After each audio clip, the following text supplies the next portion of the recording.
ఏడాదిలో 1-2 సినిమాల్లో అవకాశం లభించడమే కష్టం. అలాంటిది ఏకంగా 7 సినిమాల్లో నటించడం అంటే మామూలు విషయం కాదు. అందులోనూ హీరోయిన్లకు ఇలాంటి అవకాశాలు రావడం అంటే అదృష్టమనే చెప్పాలి. ఈ అదృష్టాన్ని సొంతం చేసుకున్నది అనుపమ పరమేశ్వర్.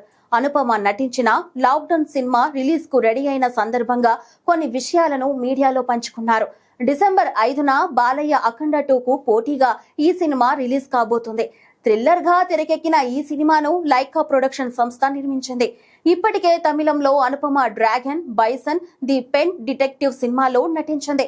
డ్రాగన్, బైసన్ సినిమాలు మంచి విజయాలను అందుకున్నాయి. తెలుగులోకి కిష్కింధపురి, పరదా సినిమాలు, మలయాళంలో Janaki versus state of Kerala సినిమాలో నటించింది. ఇలా ఇప్పటికే ఈ ఏడాది 6 సినిమాలు రిలీజ్ కాగా డిసెంబర్ 5న రిలీజ్ కాబోతున్న లాక్డౌన్ 7వ సినిమా కావడం విశేషం. అంతేకాదు ఈ అమ్మడు తెలుగులో శర్వానంద్ సరసన భోగి సినిమాలో కూడా నటిస్తోంది.